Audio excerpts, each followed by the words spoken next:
तो चलिए आज शुरू करते हैं हड़प्पा सभ्यता। क्योंकि हड़प्पा सभ्यता एक बहुत बड़ा चैप्टर है, तो हम इसको एक सेक्शन में नहीं, 3 सेक्शन में बांट के पढ़ने की कोशिश करेंगे। सेक्शन ए में होगा विस्तार, खोज प्रक्रिया, काल निर्धारण, निर्माता, उदय के विषय में सिद्धांत यानी कि स्वदेशी और विदेशी मत, समकालीन सभ्यताओं के बारे में पढ़ने की कोशिश करेंगे। बी में रहेगा कि हड़प्पा सभ्यता से संबंधित जो भी स्थल है, मोहनजोदड़ो, हड़प्पा, चोहुंद्रो, कालीबंगन, ये सारे के सारे और उनसे संबंधित जो साक्ष्य उनके बारे में। सेक्शन सी में कोशिश करेंगे इसकी जो व्यवस्थाएं हैं, नगर नियोजन व्यवस्था, आप राजनीतिक व्यवस्था, सामाजिक व्यवस्था, धार्मिक व्यवस्था और संधव कला, ये सारे के सारे इन सब के विषय में पढ़ेंगे। और सेक्शन सी के बी में हम लोग पढ़ेंगे इसकी पतन की प्रक्रिया। तो चलिए शुरू करते हैं। तो शुरू करने के क्रम में सबसे पहले हम लोग देखते हैं इसके विस्तार के विषय में। विस्तार के विषय में देखा जाए तो हड़प्पा सभ्यता का जो विस्तार जो है, अगर हम एक तो देखा जाए तो हड़प्पा सभ्यता को अगर हम उत्तर पूरब, उत्तर दक्षिण पूरब पश्चिम दिशा के आधार पे इसको, इसके विस्तार को अगर देखा जाए तो इसके उत्तर में मांडा था, दक्षिण में दामाबाद था, पश्चिम में सुक्ता केंडोर और पूरब में आलमगीरपुर था। चलिए इसको एक एक करके हम लोग देख लेते हैं। तो जो मांडा है ये हड़प्पा सभ्यता का सबसे उत्तरी मतलब हिस्सा है। और ये वर्तमान के अखनूर जिला, जो जम्मू कश्मीर पड़ता है, वहां है। और ये कौन सी नदी के तट, चिनाब नदी के तट पे, और कौन से तट पे, तो दाहिने तट पे है। और इसके उत्खननकर्ता कौन थे, तो जगपति जोशी और मधुबाला। और कब उन्होंने कार्य किया था, तो 1982 में। यहाँ से तीन सांस्कृतिक अवस्थाओं के साक्ष्य मिलते हैं। एक है प्राक हड़प्पाई, पूर्ण विकसित हड़प्पाई, और उत्तर संदो या हड़प्पा काल। देखिए किसी भी सभ्यता के उत्थान और पतन और प्रारंभ के तीन चरण होते हैं। ठीक, एक जो होता है किसी सभ्यता का, ये प्रारंभिक अवस्था होता है। एक होता है इसका पूर्ण विकसित अवस्था, जिस अवस्था में वो सभ्यता अपने विकास के सबसे चरम बिंदु पे होता है। एक होता है उसकी पतन की प्रक्रिया, यानी कि उनका उसका अंत। जिस तरीके से एक इंसान पहले बच्चा होता है, फिर जवान होता है, फिर वो क्या होता है, बूढ़ा होकर के मर जाता है। उसी तरीके से एक सभ्यता के साथ भी होता है। एक सभ्यता का प्रारंभ पहले एक बच्चा के जैसे होता है, फिर वो एक जवान के जैसे वो पूर्ण विकसित अवस्था में जाता है, और फिर उसका अंत जो कि बुढ़ापा काल के स्वरूप में होता है। उसी तरीके से किसी सभ्यता का जो पूर्ण विकसित अवस्था होता है वो होता है पूर्ण व्यवस्था, यानी कि ये वाला, यानी कि इसका सबसे यंग टाइम पीरियड। और एक होता है इसका जो, जिसको बोलते हैं प्राक, यानी कि प्राक मतलब होता है पहले। तो प्राक हड़प्पा यानी कि हड़प्पा सभ्यता के पूर्ण विकसित अवस्था में आने से पहले, इसके पूर्व के ये कालक्रम। और एक होता है उत्तर संधव सभ्यता, यानी कि ये विकसित अवस्था से ये होकर के अब अपने पतन की तरफ, यानी कि अपने बुढ़ापे की तरफ, जो अंतिम मतलब क्या अपने सभ्यता के अंतिम स्वरूप या प्रक्रिया की तरफ ये जाएगा, तो उसको बोलते हैं उत्तर या मतलब उत्तर संधव या हड़प्पा सभ्यता के कालखंड के अंतर्गत इसको रखेंगे। आई थिंक मैं समझा पाया हूँ आप लोग को। मुझे विश्वास है कि आप लोग भी समझ चुके होंगे। नेक्स्ट बात करते हैं आलमगीरपुर के बारे में। तो कह रहा है कि आलमगीरपुर जो है ये कहाँ पे है, तो यूपी में है। कौन से जिले में, तो यूपी के मेरठ जिले में। कौन सी नदी के तट पे, तो हिंडन नदी के तट पे। और हिंडन नदी किसकी सहायक नदी है, तो ये यमुना की सहायक नदी है। नेक्स्ट बात करते हैं कि इसकी खोज किसके द्वारा, तो भारत सेवक समाज के द्वारा 1905 में किया गया था। यहाँ पे 1905 होना चाहिए। व्यक्तिगत तौर पे देखा तो गोपाल कृष्ण, अच्छा, इसकी स्थापना की तो गोपाल कृष्ण गोखले के द्वारा। और व्यक्तिगत तौर पे जो उसका उत्खनन करता थे कौन थे, यज्ञदत्त शर्मा। यहाँ पे यज्ञदत्त होगा, ठीक है, यज्ञदत्त शर्मा के द्वारा किया गया, यज्ञदत्त शर्मा के द्वारा। आगे अगर हम इसकी बात करें दक्षिणी छोर का, तो दक्षिणी छोर क्या था, दैमाबाद। और दैमाबाद की बात करें तो दैमाबाद जो है वर्तमान में अहमदनगर महाराष्ट्र में स्थित है। कौन सी नदी के तट पे था ये, तो प्रवरा नदी। और प्रवरा नदी किसकी सहायक नदी है, गोदावरी की सहायक नदी है।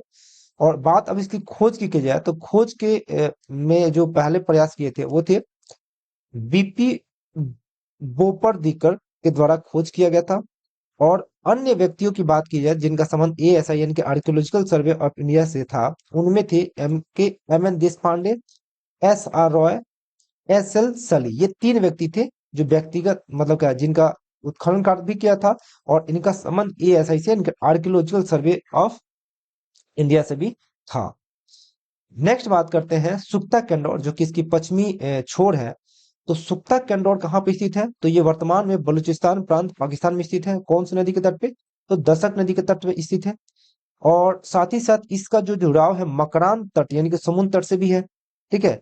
और इसकी खोज जो की थी मार्क एस्टाइन ने 1927 में उत्खनन कार्य किया था, और जॉर्ज डेल्स के द्वारा 1962 में इसकी खोज या उत्खनन कार्य की गई थी। अगर जॉर्ज डिल्स की बात माने तो जॉर्ज डिल्स के अनुसार यह जो एक बंदरगाह था, ठीक। तो ये तो मुख्य रूप से हो गया इसका विस्तार, यानी कि चारों दिशाओं में ये कहां से कहां तक ये विस्तृत था। आगे हम बात करें कि इसका जो सुख्ता कैंडोर और आलमगीर के बीच जो इसकी जो कुल लंबाई है वो कितनी है? 16 किलोमीटर की डिस्टेंस है ये। और मांडा और दैमाबाद के बीच इसकी जो दूरी है वो दूरी कितनी है? तो 1400 किलोमीटर की ये दूरी है, यानी कि इसकी चौहद्दी हो गई। फिर बात करते हैं, चूंकि ये हम लोग यहाँ पढ़े कि ये मकरान तट से भी इसका जुड़ाव है, यानी कि मकरान तट से जुड़ाव है। तो हड़प्पा सभ्यता का लगभग लगभग जो जुड़ाव है मकरान तट से, यानी कि इसकी जो लंबाई है मकरान तट के किनारे वो कितनी है? लगभग वो है आपका 1300 किलोमीटर, यानी कि मकरान तट से ये 1300 किलोमीटर इसकी मतलब क्या एरिया सटा हुआ है हड़प्पा सभ्यता से। चलिए आगे बढ़ते हैं और आगे देखते हैं। अगर बात की जाए इसका कुल एरिया कितना, क्षेत्रफल कितना है, तो देखिए वर्तमान में इसका क्षेत्रफल काफी बढ़ गया है, बहुत ज्यादा बढ़ गया है। लेकिन फिर भी जो एग्जाम के पॉइंट ऑफ व्यू से देखा जाए तो वो जो है लगभग, ठीक, 12,99,600 वर्ग किलोमीटर के एरिया में बढ़ गया है, मतलब है ये। लेकिन अभी तो लगातार इसकी उत्खनन की जा रही है, खोज की जा रही है, तो इसका क्षेत्रफल लगातार बढ़ रहा है। जैसे कि ये हम लोग देख सकते हैं, ये सारा का सारा क्या था? सिंधु सभ्यता का एरिया था ये। ठीक है। ये हमारा गुजरात, ठीक, ऐसे होकर महाराष्ट्र, आलमगीरपुर, मांडा होते हुए ये सुक्ता कैंडोर यहाँ पे है। ठीक है। चलिए आगे देखते हैं। अब बात करते हैं इसकी खोज प्रक्रिया के बारे में। तो खोज प्रक्रिया के बारे में अगर बात की जाए तो इसको इस ग्राफ के थ्रू हम लोग देख सकते हैं, और इसके थ्रू भी देख सकते हैं। करें कि खोज प्रक्रिया के क्रम में सबसे पहले इसकी जानकारी दी थी चार्ल्स मैसन ने। कब दी थी? तो 1826 में। और उन्होंने कब कैसे दिया था? तो वो एक अन्वेषण के दौरान वहां गए थे, और इस अन्वेषण के द्वारा पाया कि यहाँ पे कोई सभ्यता के साक्ष्य हैं। और इसके विषय में उन्होंने अपनी एक पुस्तक नैरेटिव ऑफ जर्नी में इसको लिखा। और जब इस पुस्तक की को प्रकाशित किया गया 1842 में, तब जाके हमें पता चला कि भाई इस तरह का कुछ है, लेकिन फिर भी इस पे कोई ध्यान नहीं दिया गया। आगे हम लोग देखते हैं कि ये अब इसको हम एक बेसिक चीजों पे ऐसे रख करके समझ सकते हैं, मतलब क्रमिक रूप से। जैसे कि शुरू हुआ था 1826 में, और अंतिम रूप से हड़प्पा सभ्यता का खोज कब हो गया? 1921 में। तो हम एक सीढ़ीवार जो क्रम में होता है ना उसको देखते हैं। तो 1826 की घटना को हम लोग देख लिए, जिसकी जानकारी चार्ल्स मैसन के द्वारा नैरेटिव ऑफ जर्नी नामक अपने पुस्तक में दी गई थी। नेक्स्ट बात करते हैं कि 1856 में जब बर्टन बधियो, जिसमें विलियम बर्टन और जेम्स बर्टन थे, उनके द्वारा ब्रिटिश सरकार की तरफ से जो है ना कराची और लाहौर के बीच रेलवे लाइन का निर्माण किया जा रहा था। हुआ कि रेलवे लाइन का निर्माण जो किया जा रहा था उसके लिए थी क्या कि कच्चे ईंटों की आवश्यकता थी। और भैया कच्चे ईंटें मिलती कहाँ? तो लोगों से जब पता गया किया गया, स्थानीय लोगों से इन लोगों ने पता किया, तो स्थानीय लोगों ने बताया कि बगल के में एक खंडहर है, उस खंडहर से चाहे तो हम ईंटों को निकाल सकते हैं रेलवे लाइन में यूज करने के लिए। अब फिर हुआ क्या? बटन बंदियों ने आदेश दिया श्रमिकों को कि जा करके भाई वहां से लेकर के आओ। जब श्रमिकों ने वहां से ईंट को लाया, तो बटन बंदियों ने पाया कि इसमें जो ईंट है वो ईंट की बनावट, उनकी जो संरचना है समकालीन सभ्यता से नहीं है। वो आकार में अलग है, बनावट में अलग है, उनका रूपरेखा एक अलग है। तो उनको लगा कि भैया कि हो ना हो यह ईंट जो है, इस ईंट का संबंध इस वर्तमान संस्कृति या सभ्यता से नहीं है, हो ना हो यहाँ पे कोई प्राचीन सभ्यता या संस्कृति रही होगी। अब ये खबर बटन बंधु के द्वारा किसको दिया गया? आपके अलेक्जेंडर कनिंघम को दिया गया। लेकिन अलेक्जेंडर कनिंघम उस वक्त क्या किए? इनको डांट लगाए और बोले कि भाई तुमको जो काम दिया गया उस पे करो, ये बिना मतलब का रिसर्च क्या कर रहे हो? और हुआ होगा क्या कि ये इतना डांट फटकार लगाया कि बटन बंधु भाई सोचेंगे भैया बिना मतलब के ये हम लोग डांट सुन लिए, तो ये छोड़ देंगे फिर। अब होगा क्या कि अलेक्जेंडर कनिंघम को बता दिया जाएगा, फिर भी अलेक्जेंडर कनिंघम इसको इम्पोर्टेंस नहीं देगा। ठीक। और ये क्वेश्चन भी पूछा जाता है कि वो कौन ऐसा व्यक्ति है जिसने हड़प्पा सभ्यता के खनन को या उत्खनन को स्टार्टिंग में महत्व नहीं दिया? तो कौन थे? Alexander Cunningham. अब बात आगे आई 1872 की, 1856 के पश्चात 1872 में देखा जाए तो 1872 में खुद अलेक्जेंडर कनिंघम ने इनको ही दिया गया कि भाई तुम क्या करो, इसकी खुदाई करो। और जब इन्होंने खुदाई किया तो पाया कि भैया हाँ, यहाँ पे एक कोई सभ्यता है।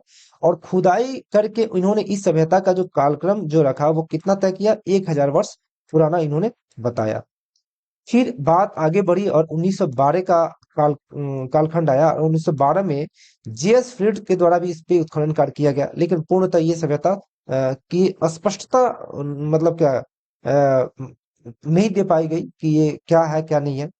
फिर अंततः 1921 का वक्त आया, जब एएसआई यानी कि आर्कियोलॉजिकल सर्वे ऑफ इंडिया के महानिदेशक जॉन मार्शल के नेतृत्व में या निदेशन में दयाराम साहनी ने इस क्षेत्र का उत्खनन किया और इस क्षेत्र को मतलब क्या खोज निकाला। और सामने आया अब हड़प्पा सभ्यता, चूंकि इसकी उत्खनन जो की गई थी उसी वर्तमान हड़प्पा क्षेत्र में की गई, इसलिए इस क्षेत्र को क्या नाम दिया गया, हड़प्पा सभ्यता। फिर 1922 में राखाल दास बनर्जी के द्वारा, ठीक है, मोहनजोदड़ो क्षेत्र की खोज की गई, और इस तरीके से एक प्राचीन सभ्यता जो हमारी भारतीय सभ्यता है ये उसकी खोज हो पाई। और हमें ये पता चल पाया कि भैया यहाँ पे एक बहुत मतलब लगभग 2500-3000 वर्ष पुरानी कोई सभ्यता यहाँ पे है, जो जिसका संबंध कहाँ से है, तो भारतीयों से है। ठीक, तो इस तरीके से हड़प्पा सभ्यता की खोज हो पाई। अब नेक्स्ट वही है कि यहाँ पे वही सारी सारी घटनाओं को वर्णन किया गया है। चलिए आगे हम लोग पढ़ते हैं, एक बार इसको देख लेते हैं क्योंकि मन में आप लोग को ये लगेगा कि क्या है। कह रहा है कि 1856 में बटन बंदियों ने जानकारी मिली, और बटन बंदी में कौन थे, विलियम बटन और जेम्स बटन। और इन्होंने कौन सी किया था, तो रेल लाइन निर्माण के दौरान इन्होंने इस चीज की खोज की थी। और कहाँ से कहाँ तक रेल का निर्माण होता है, तो कराची से लाहौर के बीच। 1856 की आवश्यकता, अब रेल निर्माण के क्रम में किसकी आवश्यकता पड़ी, ईंटों की। और ईंटों की आवश्यकता के लिए उन्होंने बगल के खंडरों में लोगों को भेजा। और ईंटा जब वहां से लोग लेकर के आए तो पाया कि यह ईंटों का संबंध इस संस्कृति से नहीं है। अब इन्होंने कहाँ लेके गए ईंटों को, अलेक्जेंडर कनिंघम को, लेकिन अलेक्जेंडर कनिंघम ने इसको महत्व नहीं दिया और उसको डांट फटकार लगा करके क्या कर दिया, बोला कि भाई अपने काम पर ध्यान दो, ये बिना मतलब की चीजों को नहीं दो। फिर खुद अलेक्जेंडर कनिंघम खोद करेगा, और खोद के बाद फिर 1912 में जेम्स फ्रीड के द्वारा खोज किया जाएगा। फिर अंततः 1921 में किसके, जॉन मार्शल के निर्देशन में राखाल दास बनर्जी और किसके द्वारा, दयाराम साहनी के द्वारा इस मतलब क्या सभ्यता की खोज की जाएगी। तो इस तरह से हो गया। अब कुछ अन्य बातें हैं जो इंपॉर्टेंट है, कारण कि इस सभ्यता के विस्तार के आधार पर स्टुअर्ट पीगट ने हड़प्पा और मोहनजोदड़ो को सिंधु घाटी सभ्यता का जुड़वा राजधानी कहा है। मोस्ट मोस्ट इंपॉर्टेंट, ये बहुत बार पूछा गया है। नेक्स्ट बढ़े कि हड़प्पा सभ्यता का 80% जो विस्तार है सरस्वती एवं हाखड़ा नदी के आसपास के क्षेत्र में हुआ है।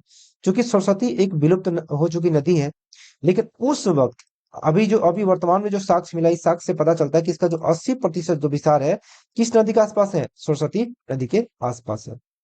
फिर कहता है कि फेयर सर्विस महोदय का मानना है कि सिंधु घाटी सभ्यता का विस्तार मुख्य रूप से गेहूं उपजाने वाले क्षेत्रों में किया गया। ये पूछा जाता है किसके मत के अनुसार, ये यूजीसी में ये इस तरह का सवाल पूछे जाते हैं। नेक्स्ट बात है कि इसका जो क्षेत्रफल कितना है, तो 12,99,600 वर्ग किलोमीटर है। हालांकि अभी तो बढ़ गया भाई, बहुत ज्यादा बढ़ गया। अब कह रहा है कि हड़प्पा सभ्यता मिस्र की सभ्यता के क्षेत्रफल से 20 गुना तथा मिस्र और मेसोपोटामिया की कुल सम्मिलित क्षेत्रफल से लगभग लगभग 12 गुना बड़ा है। तो सोचिए कि ये जो मिस्र और मेसोपोटामिया के क्षेत्रफल से इतना बड़ा सभ्यता है, जो जिसका संबंध हमारे भारतीय से है, मतलब हमारे भारतीय इतिहास से। अगर नेक्स्ट हम बात करते हैं, तो नेक्स्ट देखिएगा क्या कह रहा है कि स्वतंत्रता के पश्चात खुदाई में सर्वाधिक जो स्थल कहाँ से मिले, तो गुजरात। देखिए हड़प्पा सभ्यता को अगर देखिएगा आप, तो हड़प्पा सभ्यता का ऐसा लगेगा कि सर्वाधिक जो क्षेत्र कहाँ पे, वो पाकिस्तान वाले हड़प्पा सिंधु ये सारे क्षेत्रों में है। हालांकि अभी भी हमारे देशों में इसके संबंधित उत्खनन किया जा रहा है, और भारत में भी इसके क्षेत्र हैं। तो हुआ क्या कि भारत में अगर देखा जाए तो सर्वाधिक जो क्षेत्र मिलेगा आपको भारत के कौन से राज्य में, तो गुजरात में मिलेगा। अब कह रहा है कि वर्तमान में यहाँ की कुल स्थलों की संख्या 1500 से अधिक है, हो चुकी है। नवीन आंकड़ों के अनुसार ये इसका जो क्षेत्रफल है कितना, 20 लाख वर्ग किलोमीटर से बढ़ गया। इसके स्थलों की संख्या भी बढ़ी है और क्षेत्रफल तो बढ़ा ही है। जो ऊपर हम लोग पढ़े 12 लाख कितना, 99,600 पढ़े, और यहाँ पे क्या है 20 लाख वर्ग किलोमीटर के आसपास में बताया जा रहा है। तो इस पे हम लोग को, मुझे लगता है कि ये जो करंट एकदम जो होगा उसी के, इस पे इस तरह का ये यूजीसी लेवल का इसमें क्वेश्चन पूछता है। ठीक है, लेकिन जो भी करंट डाटा हो हम उसी के अकॉर्डिंग आंसर को करेंगे। फिर बात करते हैं कि हड़प्पा सभ्यता का विस्तार किन देशों में हुआ है। तो कौन कौन से देश है भाई? पाकिस्तान, भारत है, पाकिस्तान और अफगानिस्तान, यानी कि इसका जो विस्तार है 3 देशों में हुआ है। ठीक है, और फिर भारत में। चलिए आगे बढ़ते हैं। आगे क्या है, कह रहा है कि हड़प्पा काल का जो निर्धारण है, काल का निर्धारण, अब देखिए 1924 में मार्शल रिपोर्ट आया। किसके द्वारा था? जॉन मार्शल के द्वारा। और इन्होंने बताया, जॉन मार्शल ने इस रिपोर्ट में इस सभ्यता को मेसोपोटामिया जितना ही प्राचीन बताया। ठीक, तो मेसोपोटामिया अगर बात करें तो मेसोपोटामिया सभ्यता का कालक्रम जो है 5000 ईसा पूर्व माना गया है। तो इस आधार पर उन्होंने पाया कि इस सभ्यता का भी कालक्रम कितना होगा? 5000 ईसा पूर्व। 1931 की बात करें तो 1931 में कहा है कि हड़प्पा सभ्यता के काल निर्धारण के संदर्भ में जॉन मार्शल ने एक और तिथि का निर्धारण किया, जिसके अंतर्गत हड़प्पा सभ्यता का कालक्रम कितना रखा गया? 3500 से लेकर 2750 बीसी, यानी कि ईसा पूर्व बताया गया। अब काफी मतलब क्या चीजें आने लगी सामने। तो फिर अब हुआ कि भैया ये जो हड़प्पा सभ्यता का जो तिथि निर्धारित किया जा रहा है, वो उसके कारक क्या है, किस बेस पर हम निर्धारित करें? तो निर्धारित करने के बहुत सारे बेस हैं। पहला अगर देखा जाए स्तरीकरण, यानी कि देखा जाए कि हड़प्पा सभ्यता में जो मिट्टियों का स्तर कितने लेवल तक हुआ है, और उस मतलब मिट्टियों के स्तरीकरण के आधार पर हम पता कर सकते हैं कि इस सभ्यता का आरंभ और अंत कब हुआ होगा। स्तरीकरण के आधार पर हम कर सकते हैं। फिर कार्बन 14 पद्धति, यानी कि कार्बन डेटिंग, यानी कि होता क्या है कि कार्बन 14 पद्धति होता है जो कार्बन का एक समस्थानिक है। चूंकि कार्बन जो होता है वो प्रत्येक जीव में पाया जाता है, और मरने के पश्चात इसकी कार्बन की मात्रा क्या होती है? घटती जाती है। अब किसी जीव में कार्बन की मात्रा कितनी है, जैसे कि इसका शायद जो अर्धवार्षिक जो होता है वो, हाँ शायद नहीं, कंफर्म, यानी कि कार्बन का जो अर्ध आयु होता है वो अर्ध आयु होता है 5730 वर्ष होता है।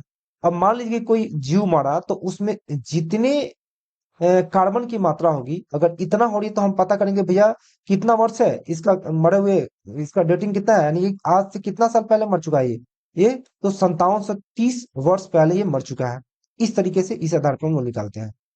ठीक, नेक्स्ट है कि मुद्राओं के साक्ष्य पे, तो उस मुद्राओं का क्या किया जाएगा? अध्ययन किया जाएगा। ठीक है, और अध्ययन करके बता सकते हैं। फिर वृक्ष विज्ञान के आधार पे देखिएगा, वृक्ष जब काटा जाता है तो वृक्ष के अंदर जो देखिएगा ना, ये गोल गोल ऐसे होता है, और ये गोल गोल जो होता है जो है वो उसके एज को निर्धारित करने का एक मतलब क्या वो इंडिकेशन होता है, जिसके द्वारा हम एज को निर्धारित करते हैं कि अगर ये जितना होगा उतना अनुमानित होगा कि उतना ही साल ये पुराना होगा। तो वृक्ष विज्ञान के द्वारा भी किया जा सकता है। फिर हम मृदभान के द्वारा भी कर सकते हैं, और मृदभान के अध्ययन को क्या बोलते हैं? थर्मो ल्यूमिनेसिस भी कहते हैं। फिर विदेशी संपर्क, और विदेशी संपर्क में मान लीजिए कोई साहित्यिक स्रोत है, कोई पुरातात्विक स्रोत है, उस स्रोत के आधार पे हम लोग पता कर सकते हैं। जैसे कि मेसोपोटामिया में देखा जाए बहुत सारा हड़प्पा कालीन मोहर मिले हैं, बहुत सारी वस्तुएं मिली हैं। तो इससे क्या पता चलता है कि हो ना हो हड़प्पा सभ्यता का जो संबंध है मेसोपोटामिया से रहा होगा। तो यदि मेसोपोटामिया से रहा होगा तो जितना पुराना मेसोपोटामिया है उतना ही पुराना कौन होगा? हड़प्पा सभ्यता भी होगा। इस आधार पे भी हम तय कर सकते हैं। अब चलिए अंतिम रूप से अगर देखा जाए तो हड़प्पा सभ्यता के जो तिथि निर्धारण के संदर्भ में जो विद्वानों के मत और जो तिथि दिया गया है उसके बारे में हम लोग देखें तो पाते हैं क्या, एक तरफ विद्वान है और एक तरफ क्या है? उनका मत है। बात अगर हम जॉन मार्शल की करते, इन्होंने बताया कि इसका कालक्रम कितना से कितना है, तो 3250 से 2750 ईसा पूर्व इन्होंने माना है, इनके बीसी माना है। ऑनरेस्ट मैको या एक मैका का मानना है कि इसका जो हो सकता है आयु कितना होगा, कितना साल पुराना होगा, तो 2800 से लेकर 2500 ईसा पूर्व के आसपास में होगा। माधव स्वरूप वत्स का मानना है कि इसका कालक्रम हो सकता है कि 3500 से लेकर 2750 बीसी के में हो। और सी जे गैड के बारे में मानना है कि इसका जो कालक्रम होगा 2350 से 1750 के बीसी में होगा। मॉर्टिमर व्हीलर का मानना है कि इसका एज कितना होगा, तो 50 से 1500 बीसी में होगा। कार्बन 14 पद्धति की माने जो सबसे सर्वमान्य माना जाता है और इसी यही एग्जाम में पूछा जाता है, तो इसके आधार पर हड़प्पा सभ्यता का जो काल निर्धारण किया गया वो 2500 से लेकर 1750 बीसी तय किया गया है। फेयर सर्विस महोदय की बात किया जाए तो इसका जो कालक्रम है 2000 से लेकर 1500 बीसी के मध्य तय किया गया है। चलिए आगे बात करते हैं कि क्रमिक विकास एवं पतन के आधार पर हड़प्पा सभ्यता को कितने चरणों में बांटा जा सकता है, तो 3 चरणों में बांटा सकता है, जैसे कि मैंने उसी वक्त बताया। कि एक व्यक्ति का पहले क्या होता है, जन्म होता है, ठीक है, यानी कि बचपन से फिर वो धीरे धीरे धीरे धीरे क्या होता है, बड़ा होता है, यानी कि अपने विकास की चरम अवस्था में, यानी कि जवानी के क्रम में जाता है। फिर जवानी से धीरे धीरे ढलते ढलते ढलते बुढ़ापे में जाकर क्या होता है, उस व्यक्ति का अंत हो जाता है। उसी तरीके से एक सभ्यता में भी होता है। एक सभ्यता का पहले शुरुआत होती है, तो उस शुरुआती दौर को क्या कहते हैं हम लोग, प्राक हड़पाई। फिर वो धीरे धीरे धीरे धीरे क्या होता है, उसका विकास होता है, तो उस विकास को हम लोग क्या करेंगे, पूर्ण विकसित अवस्था बोलेंगे। फिर धीरे धीरे धीरे धीरे वो क्या हो जाएगा, अंत की तरफ जाएगा। तो उस अंत की प्रक्रिया की तरफ जब वो जाएगा, तो इसको क्या कहेंगे, उत्तर मतलब का जिस सभ्यता से संबंधित हो, चूंकि ये हड़प्पा से संबंधित है तो उसको क्या कहेंगे, उत्तर हड़प्पाई सभ्यता। और यहाँ पे भी हड़प्पा से संबंधित है, इसको क्या कहेंगे, प्राक हड़प्पाई सभ्यता। तो पूर्व की घटना को क्या कहेंगे, हम प्राक कहेंगे। और पूर्ण विकसित अवस्था को पूर्ण विकसित में कहेंगे। और जो बाद की है, तो बाद को हम लोग कहेंगे उत्तर। तो देखिएगा, अगर प्राक हड़प्पाई सभ्यता के कालखंड की बात करते हैं, इसका जो समय है 3500 से लेकर 2600 ईसा पूर्व माना जाता है। और पूर्ण विकसित अवस्था में माना जाता है, जो हड़प्पा सभ्यता को माना जाता है, वो कब से कब तक मानता है, 2600 ईसा पूर्व से लेकर के 1800 ईसा पूर्व का जो मध्य का जो काल है, वो उसको पूर्ण विकसित अवस्था माना जाता है। फिर अगर हम बात करें उत्तर हड़प्पाई सभ्यता की बात करें, तो उत्तर हड़प्पाई सभ्यता में इसका जो कालक्रम मौका है, तो 1800 ईसा पूर्व, यानी कि हड़प्पा सभ्यता अपने पतन की तरफ जो बढ़ा, यानी कि उत्तर हड़प्पा काल का जो कालखंड था, वो कब था, 1800 ईसा पूर्व के आसपास में। अब देखिए हम कैसे देखें, तो हमने पढ़ा था कि ताम्रपाषाण काल में जो है प्रारंभिक नगरीकरण के साक्ष्य मिल रहे थे। ताम्रपाषाण काल में वो क्या था, वो ग्रामीण सभ्यता था। तो उस वक्त बड़े बड़े नगरों की मतलब क्या का विकास हो नहीं पाया था, यानी कि नगर तो थे लेकिन छोटे मोटे, या और वो नगर जो नगरीकरण के प्रारंभिक अवस्था में था। तो उसी क्रम में अगर देखें तो कह रहा है कि प्राक हड़प्पाई, यानी कि हड़प्पा सभ्यता अपने पूर्ण विकसित अवस्था में आने से पहले यहाँ पे जो शहरी थी, वो शहरे क्या थे, तो वो छोटे छोटे थे, जिनका आकार लगभग 20 से 50 हेक्टेयर था। वहीं फिर ये पूर्ण विकसित अवस्था में गया तो इनके शहरों के जो आकार हो गया 150 हेक्टेयर के आसपास में हो गया। बहुत बड़े बड़े शहर दिखने लगे, जैसे कि मोहनजोदड़ो, हड़प्पा, ये बहुत बड़े नगर थे। फिर अपने पतन के क्रम में ये गया, तो फिर इस शहरों का आकार क्या हो गया, छोटा हो गया। और ये फिर ये ग्रामीण अवस्था में क्या हो गया, कन्वर्ट हो गया। तो इसके देखिएगा, हड़प्पा सभ्यता से पहले ग्रामीण सभ्यता था, हड़प्पा सभ्यता के बाद ग्रामीण सभ्यता हुआ, हड़प्पा सभ्यता के बाद क्या हो जाएगा, वैदिक सभ्यता। तो वैदिक सभ्यता एक ग्रामीण सभ्यता थी, और हड़प्पा सभ्यता से पहले ताम्रपाषाण सभ्यता होगा, और ये भी क्या हो जाएगी, एक ग्रामीण सभ्यता होगी। और इस वैदिक सभ्यता के पश्चात जो फिर जो बढ़ेगा क्या, आपका छठी शताब्दी ईसा पूर्व की घटना जो सारी घटनाएं घटेगी, और वो सारी घटनाएं फिर ग्रामीण से कहाँ की ओर ले जाएगी, शहर की ओर। तो ये सभ्यता जो ग्रामीण और शहरी का जो विकास होता है, क्रमिक रूप से अप डाउन में होता है। यानी कि एक बार ग्रामीण होगा तो फिर एक बार शहरी, इस तरह से ये विकसित विकास की प्रक्रिया चलती रहती है। अब देखते हैं कि जो प्राक हड़प्पाई कालखंड में कौन कौन से क्षेत्र थे, पूर्ण विकसित अवस्था में कौन कौन से क्षेत्र थे, और आपके किसमें, तो आपके उत्तर हड़प्पाई में कौन कौन से क्षेत्र शामिल थे। तो देखिए, जो प्राक हड़प्पाई में देखा जाता है, ये कालीबंगा भी था जो राजस्थान में, राखी गढ़ी था जो हरियाणा में है, और बनावली ये भी हरियाणा में। तो ये आपके प्राक हड़प्पाई क्षेत्र से संबंधित है, और ये एग्जाम के पॉइंट ऑफ व्यू से काफी इंपॉर्टेंट है और बहुत बार पूछे गए हैं। फिर बात करते हैं कि पूर्ण विकसित अवस्था में कौन कौन था। मोहनजोदड़ो था, हड़प्पा था, मोहनजोदड़ो था, चौंदुर था, लोथल था, कालीबंगा था, बनावली था, धोलावीरा था। तो देखिएगा, कालीबंगा है, इसका संबंध आपका, कालीबंगा का संबंध और बनावली का संबंध किससे किससे है, प्राक हड़प्पाई से भी है, और आपके पूर्ण विकसित अवस्था इससे हड़प्पाई अवस्था दोनों से भी है। तो ये अक्सर दोनों पूछे जाते हैं। अगर हम बात करें कि फिर उत्तर हड़प्पाई क्षेत्र से, तो इसका दो है, तो एक है रंगपुर और दूसरा है रोजदी, और ये दोनों क्षेत्र कहाँ पे है, तो गुजरात में है। ये दोनों को याद कीजिएगा, कालीबंगा और बनावली मोस्ट इंपॉर्टेंट है। चलिए, अब क्या कह रहा है कि हड़प्पा सभ्यता के निम्नलिखित स्थलों का संबंध हड़प्पा सभ्यता के तीनों कालखंडों से है। तो कौन कौन से, ये तो और इंपॉर्टेंट है भाई। सुरकोटदा जो गुजरात में है, धौलावीरा जो गुजरात में है, राखी गढ़ी जो हरियाणा में है, और मांडा जो जम्मू कश्मीर। यानी कि हड़प्पा सभ्यता के जो तीन क्रम हमने बताया कि पराक हड़प्पा, फिर पूर्ण विकसित हड़प्पा, फिर उत्तर हड़प्पा। तो इनका जो संबंध है, यानी कि ये शहर जो है, ये नगर जो है, हड़प्पा सभ्यता के तीनों कालखंडों में ये अपनी मतलब अवस्थिति को प्राप्त करके रहे, यानी कि इनका अंत नहीं हुआ। ठीक, तो ये इंपॉर्टेंट है। फिर कह रहा है कि हड़प्पा या सिंधु घाटी सभ्यता का उदय ताम्रपाषाणी जो काल था, कि पृष्ठभूमि पे नहीं होगा, पर होगा भारतीय उपमहाद्वीप के पश्चिमोत्तर भाग में हुआ था। यानी कि हड़प्पा सभ्यता का जो उदय हुआ था किसके मतलब क्या, पृष्ठभूमि पर हुआ था। तो ये हुआ था पृष्ठभूमि ताम्र पाषाणिक युग के पृष्ठभूमि पर हुआ था। नेक्स्ट बात करते हैं। फिर आइएगा, कह रहा है कि तकनीकी दृष्टिकोण से ताम्र पाषाण युग हड़प्पा सभ्यता कांस्य युगीन संस्कृति से पहले की है, परंतु कालक्रम के दृष्टिकोण से कह रहा है कि हड़प्पा, भारत में हड़प्पा की कांस्य युगीन संस्कृति पहले की और अधिकांश जो ताम्र पाषाण काल क्या है बात की है। देखिए मैंने शुरू में ही बताया था ताम्र पाषाण काल में ही कि तांबे और कांसे की, चूंकि हड़प्पा सभ्यता को हम कांस्य युग कहते हैं, तो तांबे जो कांसा होता है, कांसे को बनाने के लिए किसकी आवश्यकता पड़ती है? तांबे की आवश्यकता पड़ती है। तो अगर कांसा बनाया होगा गया होगा तो उससे पहले किस चीज को बनाया गया होगा? तो यानी कि तांबा को, तांबा से ही कांसा बनेगा। तो तकनीकी दृष्टि से पहले आएगा तांबा, फिर आएगा आपका कांसा। लेकिन भारत में देखिएगा तो भारत में जो अधिकांश जो हड़प्पाई स्थल है या अधिकांश अधिकांश जो ताम्र पाषाणिक जो मतलब स्थल है, उस दृष्टिकोण से यानी कि कालक्रम के दृष्टिकोण से देखा जाए तो कालक्रम के दृष्टिकोण से पहले आता है हड़प्पा कालीन स्थल और बाद में आते हैं ताम्रपाषाण कालीन स्थल। इसीलिए कहा जाता है कि तकनीकी दृष्टिकोण से ताम्रपाषाण काल पहले आएगा और कांस्य युगीन यानी कि हड़प्पा सभ्यता बाद में आएगा। क्योंकि कांसे के निर्माण में क्या कहा जाएगा? तांबा और टीन, और ये दोनों के मिलने से क्या बनेगा? आपका कांसा। पहले तो तांबा आना पड़ेगा तब ना फिर टीन को मिलाकर के हम लोग बनाएंगे। और कालक्रम के दृष्टिकोण से देखा जाए तो पहले आता है हड़प्पा सभ्यता, बाद में आता है आपका ताम्रपाषाण।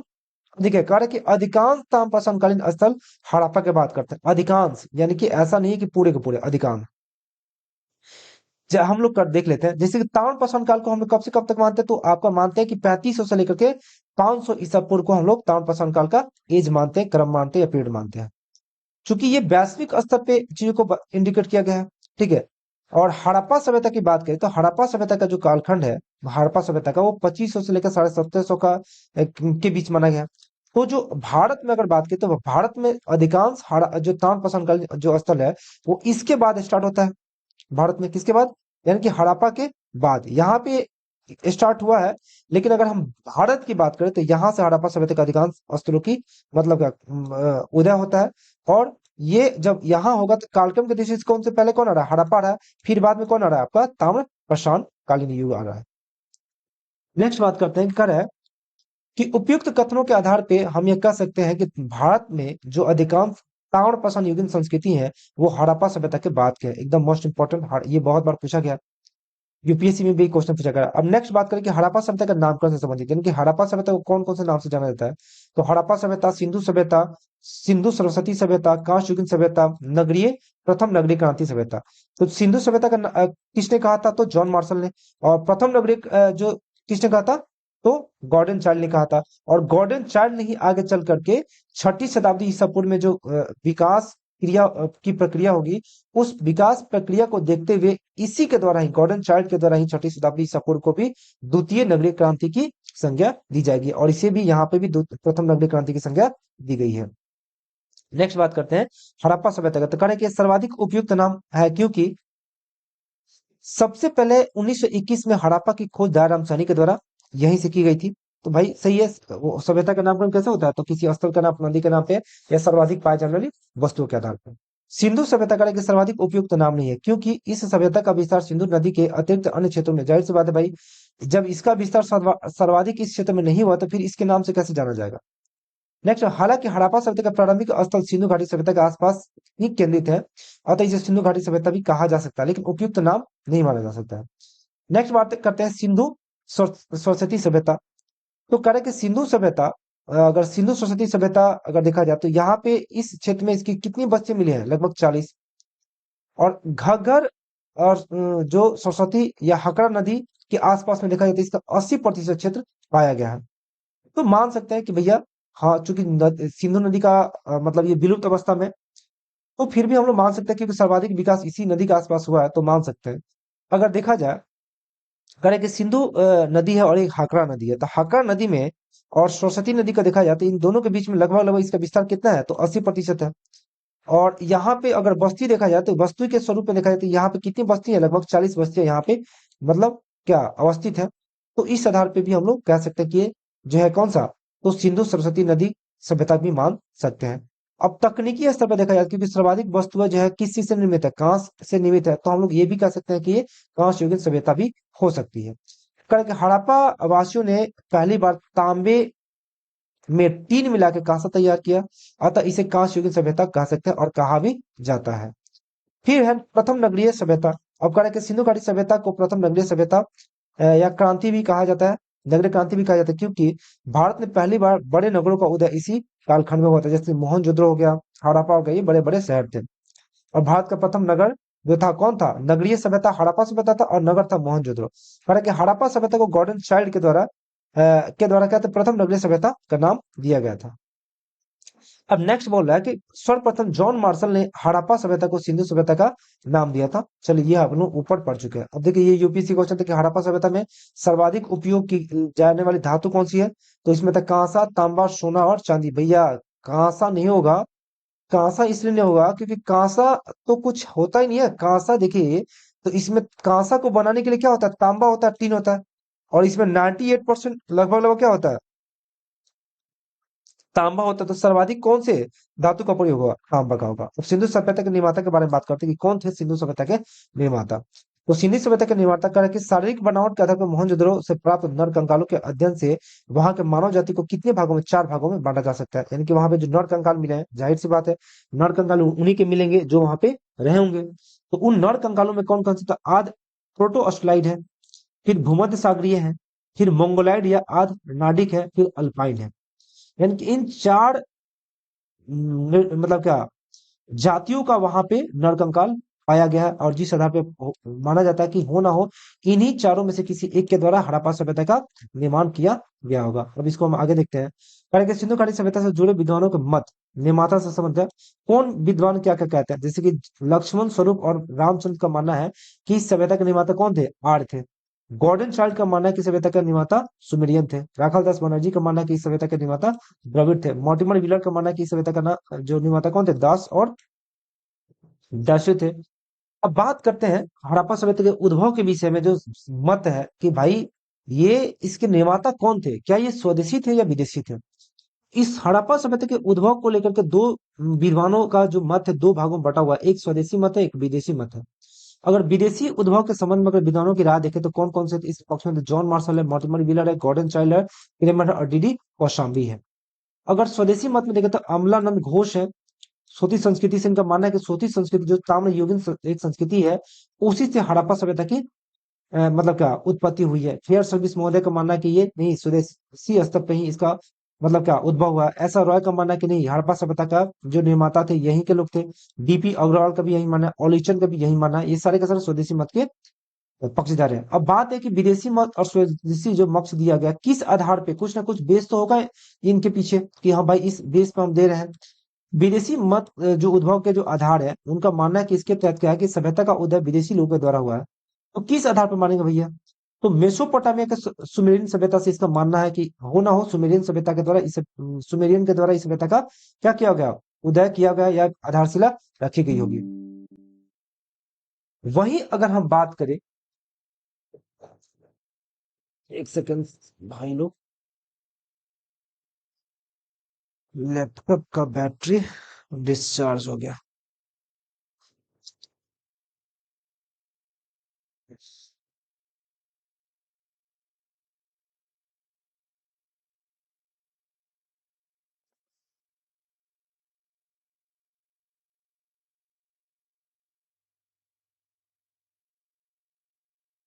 चलो सॉरी।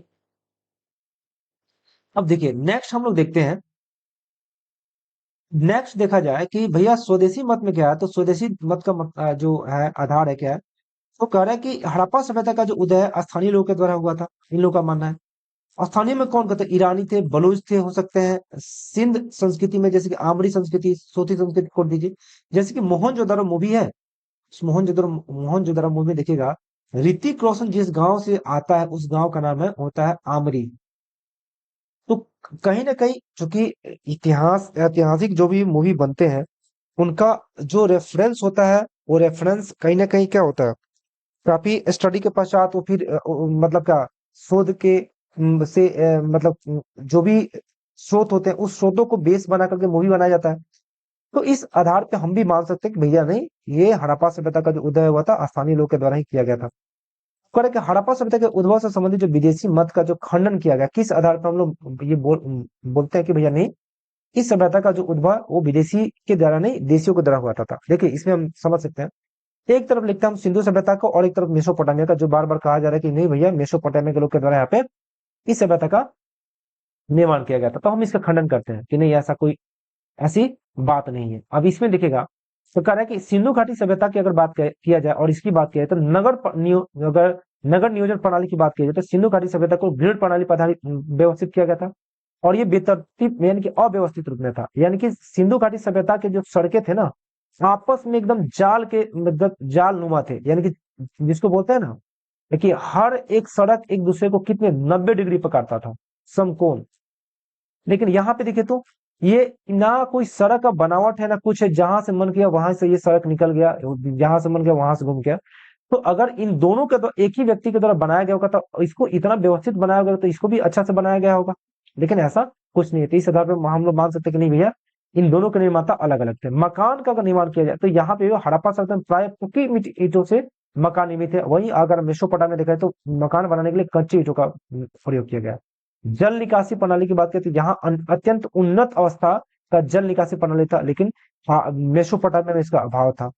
लिपि की बात की जाए तो यहाँ पे चित्राक्षर लिपि थी और वहां पे किलाक्षर, यानी कि कील के द्वारा हला करके, जो कील होता है ना उसको हला हला के इस पे कोई चीजें लिखी जाती थी। लेकिन चित्राक्षर में कहने का मतलब कि अगर अगर हमें मछली को दिखाना है तो हम मछली को लिखेंगे नहीं, मछली का चित्र ही बना देंगे, ठीक है। तो ये हो गया चित्राक्षर लिपि। यहाँ पे हड़प्पा सभ्यता मंदिर के कोई साक्ष्य नहीं मिले हैं, लेकिन मेसोपोटामिया में बहुत सारे मंदिर के साक्ष्य मिले हैं। नेक्स्ट है कि अगर देखा जाए कि हड़प्पा सभ्यता में क्या मूर्ति मिला है और यहाँ पे भी मूर्ति मिला है। मकानों के मेहराब को देखा जाए तो मकानों का जो मेहराब होता है ना, हड़प्पा सभ्यता में टोटा मेहराब है और मेसोपोटामिया में गोला मेहराब है। तो जैसे कि हड़प्पा सभ्यता में देखिएगा मोहनजोदड़ो में जो मेहराब यानी कि गेट के जो घरों के जो दरवाजे होते हैं ना, दरवाजे वो इस तरह से होते हैं नुकीले, और ये होता है गोलाकार मेहराब के जैसे। तो ये अंतर है जो स्पष्ट करते कि भैया नहीं, हो ना हो इस सभ्यता और संस्कृति का जो उदय हुआ था स्थानीय लोगों के द्वारा हुआ था। अब बात करते कि इस हड़प्पा सभ्यता के समकालीन जो अन्य सभ्यताएं थी, तो अन्य सभ्यता कौन कौन सी, तो मेसोपोटामिया था, मिस्र की सभ्यता थी और कृत सभ्यता थी। उसको एक एक करके हम लोग देखते हैं। तो मेसोपोटामिया सभ्यता के अंतर्गत कौन कौन सी सभ्यता, यानी कि इस क्षेत्र में कौन कौन सभ्यताओं का उदय हुआ, तो सुमेरियन सभ्यता, अक्कादी सभ्यता, बेबीलोन सभ्यता और असीरिया सभ्यता, ये सारे के सारे संबंधित है। मेसोपोटामिया के बारे में अगर बात की जाए तो मेसोपोटामिया जो है एक यूनानी शब्द है जिसका अर्थ होता है दो नदियों के बीच का क्षेत्र, यानी कि दोआब। दो नदियों के बीच का क्षेत्र कहते हैं दोआब। दोआब होगा, दो नदियों के बीच का क्षेत्र होगा, तो कौन कौन सी नदी, दजला और फरात, जो कि दो नदियां थी। इसका नाम था टिग्रिस नदी और इसका नाम था यूफ्रेटस नदी था, अभी भी है नाम। और इन दोनों नदियों के बीच में यह बसा हुआ क्षेत्र था। अब बात करते हैं सुमेर सभ्यता के बारे में। देखा जाता है कि सुमेर सभ्यता के शहर उर से भारत के यानी कि हड़प्पा के मिट्टी के बर्तन के साक्ष्य मिले हैं। इसका मतलब कि हो ना हो कि इसका संबंध किससे होगा, हड़प्पा सभ्यता से होगा, और हड़प्पा सभ्यता से क्या होता होगा, व्यापार होता होगा। जैसे कि मोहनजोदड़ो मूवी में दिखाया गया, जहाँ पे वो ऋतिक रोशन को वो बाबा बताते हैं कि वो जो ऊंचे टोपी वाला कौन है, तो वो सुमेर से आए हैं। कुछ लोग को बताते हैं मेसोपोटामिया से आए हैं। तो इससे पता चलता है कि हो ना हो हड़प्पा सभ्यता का संबंध सुमेरियों से रहा होगा। नेक्स्ट बात है कि प्राचीनतम लिपि का जन्म सुमेर में हुआ था। लेखन कला का प्रारंभ भी कहाँ हुआ था, 3200 ईसा पूर्व में सुमेर में ही के आसपास में हुआ था। बैंकिंग प्रणाली का प्रारंभ जो कहाँ पे हुआ था, सुमेर में ही हुआ था। पहिए का आविष्कार जो नौपाषाण काल में, अगर कालखंड में देखा जाए नौपाषाण काल में हुआ था, ये भी कहाँ हुआ था, पहिए का आविष्कार सबसे पहले सुमेर में ही हुआ था। अब बात करते हैं मिस्र की सभ्यता की। कारण कि मिस्र की सभ्यता की उत्पत्ति किस नदी के तट पर, तो नील नदी के तट। और ये अक्सर पूछा जाता है कि निम्नलिखित में से कौन सी सभ्यता जो है मिस्र नदी की देन है, तो कौन सा होगा, मिस्र की सभ्यता। नेक्स्ट है कि मिस्र के लोग नील नदी को की पूजा देवी के रूप में, और कौन सी देवी का, आयरिस देवी के रूप में किया करते थे, मोस्ट इंपॉर्टेंट। अब बात करते क्रीट सभ्यता की। तो कह रहा है कि यह ग्रीस यानी कि यूरोप की मिनोआई सभ्यता का एक केंद्र स्थल माना जाता था, और यहाँ पे हड़प्पा के समान ही मातृसात्मक की उपासना होती थी, यानी कि यहाँ का समाज, यहाँ की संस्कृति भी क्या थी, मातृ सत्तात्मक थी। तो इस तरह से हमारा जो हड़प्पा सभ्यता का सेक्शन ए कंप्लीट हुआ, और हम तुरंत ही सेक्शन बी लेकर के आएंगे। Thank you for watching. और ये वीडियो आपको किसी तरीके से आपके लिए हेल्पफुल हो तो प्लीज वीडियो को लाइक करें, शेयर करें, और चैनल पर नया हो तो सब्सक्राइब करें। Thank you for